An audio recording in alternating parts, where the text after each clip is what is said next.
compete in Strongman, and I'm from West Sussex.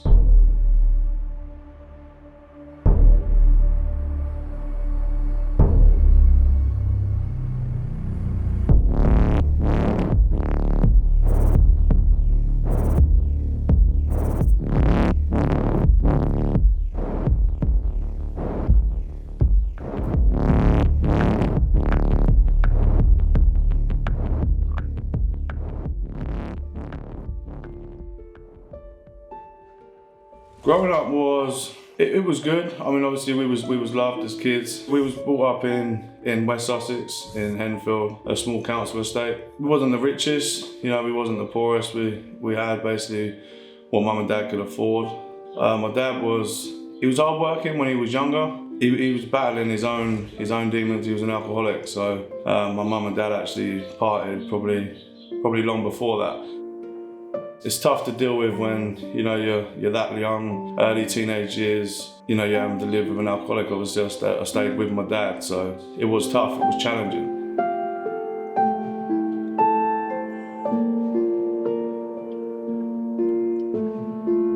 It's only till, like, you know, the last few years I've realised what life's all about. Now I understand that he was fighting his demons. It hurts me to think back now, because I think, like how are your kids not enough? Obviously, when he had passed, I was 23, so it's nearly 6 years ago. Jesus, I feel like I could have helped him, and that kind of it breaks me up, because I wasn't that person then. I had to go through all that to find myself, you know. So it's a hard one.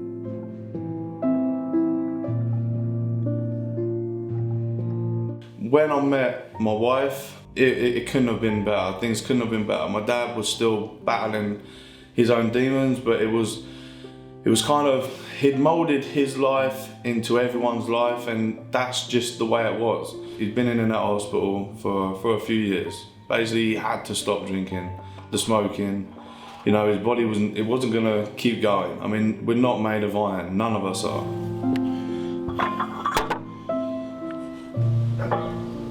Yeah, he ended up with clots in his leg. Basically, they was gonna have to amputate the leg, and then basically it was spreading. So we just had to wait basically for him to pass. So we was in the hospital. I think we rolled on till nearly the early hours. I went down. I knew he wasn't gonna be there for too long, so I went down with my wife. We was in the car. My mum called. Basically, he'd passed. So I wasn't there. Obviously, we went back up, we said our goodbyes. It's tough.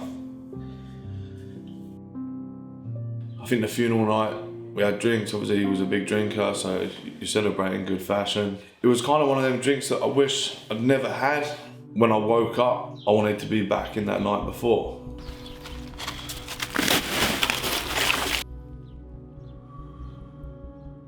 I started going out, and starting on a couple of weekdays. I'd end up, I'd just go and see the boys, I'd go and say hello. You know, they just got back from work and whatnot, so I'd go and talk to them and have a few drinks. Before you know it, it's 11 o'clock, the pub's closing, and I didn't want to go home. And this went on for a few weeks. You know, my wife asking questions, and you know, you're lying about where you are. I'd turn my phone off. It was a really unhealthy thing for me to do. It had me, it got me. I was becoming my dad.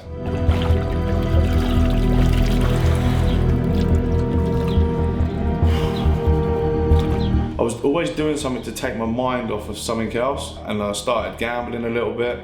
Then I was like, oh, this isn't too bad, because I had a few good wins, and then I had a lot of losses. But when I was up, I was happy, and when I was down, I was sad. So that's when I would drink, and this absolutely destroyed everything, because now I'm drinking, I'm gambling, I'm partying, I'm not going home. I borrowed a lot of money off a lot of people, and it wasn't me. I was becoming a coward, that the person that I could never stand to be around, I'd become. I got a child at home, I got a family, you know, I got kids and my wife. I didn't tell them nothing. I kept it all away from them. I was ashamed. I couldn't find a purpose, although it was in front of me. Everything that I ever wanted. I got married, had kids, had a solid family, and I was losing it all. Borrowing money left, right and centre. People ringing me every day. I'm spinning now. I'm spinning because this person wants money, that person wants money. If you owe someone money, you gotta pay the money. Like and I understand it. I was kept hoping for a big win to kind of sort all my problems out. That big win never happened. And it never happened for me. It was lose, lose, lose and lose.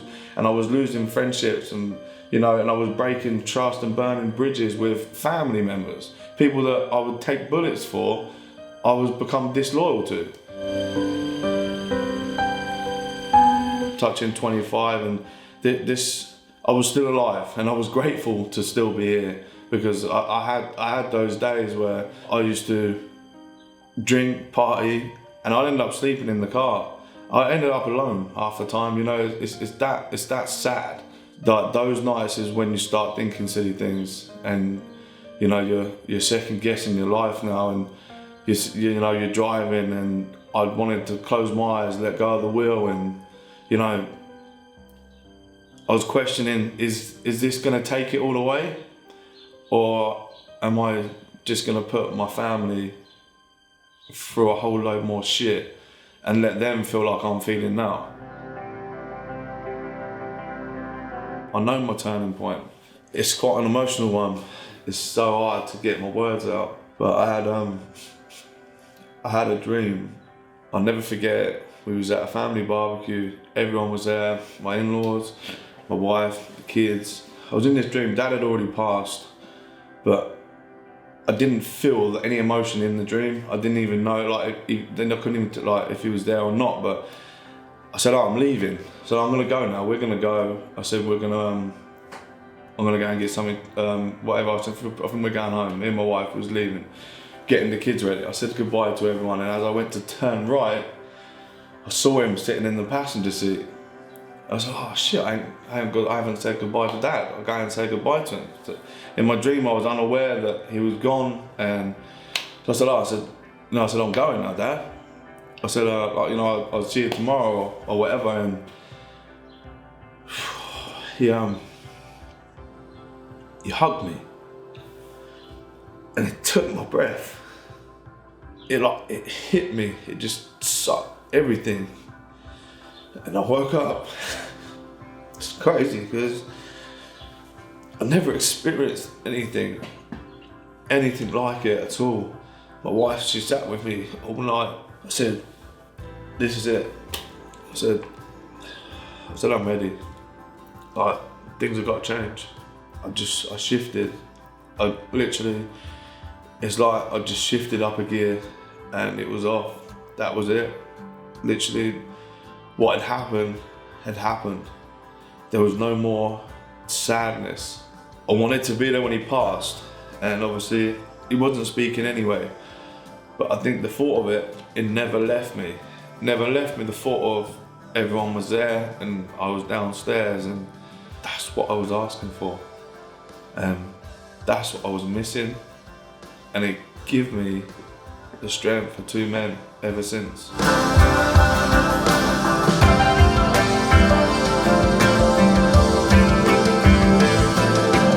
I haven't touched a drug. I didn't even get a temptation of going into the pub. I didn't get a temptation of anything.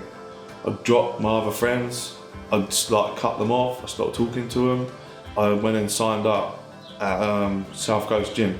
So I trained there for a few months and it was good, but I had anxiety of walking into places. For the first few months I was in there, I was training, I was fine, talking, and then other days I'd drive to the gym and I'd turn around and I'd have to go home. There was literally, it's like I was parked between 2 tanks, I couldn't get out. I wanted to go in there in my head, I'm thinking, just get out your car and go in the gym, what are you doing? Nah, there's gonna be too many people in there. So what? There's people everywhere. You walk into the shop, if you're hungry, you're gonna get something to eat.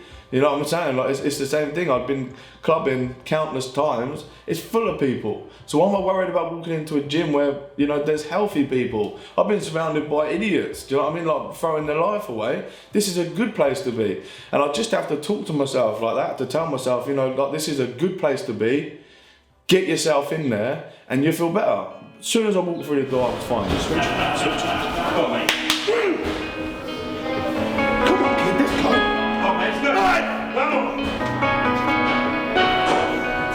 The stronger I got physically, the stronger I got mentally.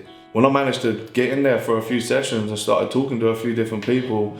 I started learning Strongman. Something just clicked again. Like I think I picked up the log or something, and I'd get home and I'd be like, oh, I want to know about this shit. I want to know, you know, how do we do this log pressing stuff? So I'd Google it, I'd YouTube it, and I was obsessed. I was just absolutely obsessed. And I thought, okay, I watched the video over and over and over. No one showed me how to use it. So the first time I kind of went to pick it up, I didn't really know what I was doing, but I cleaned it and I think I pressed about 105 kilos that I worked up to. And this is for no training, it's not a major weight now, but yeah, at the time I thought that was natural. It kind of felt good, and I kind of got the hang of it. I just worked on what I wanted to work on for a while, you know. So I was just enjoying the training, you know, with my training partners, you know, and then we'd just push each other. And I never even thought about taking it too seriously at first. But then when I kind of got to the point where I was looking around, and some of the guys that I'd seen that had competed for a few years, I was bypassing their weights and silly things. So I was like, I've been training a year for this, and I've just smashed every one of your weights you've ever done. I'm like, but how does that work? Do you want this or not? At the end of the day, if you're not, I'm not that character. I can't be that person. You're not gonna see me just go to the gym every day for 3 years and not get no bigger or not get any stronger. So it didn't make sense to me.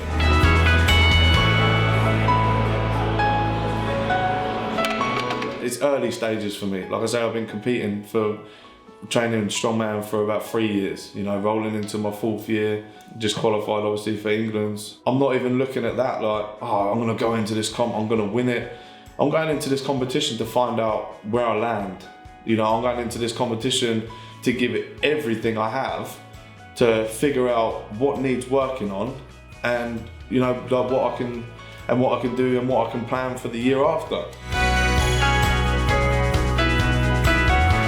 Strongman saved my life, 100%.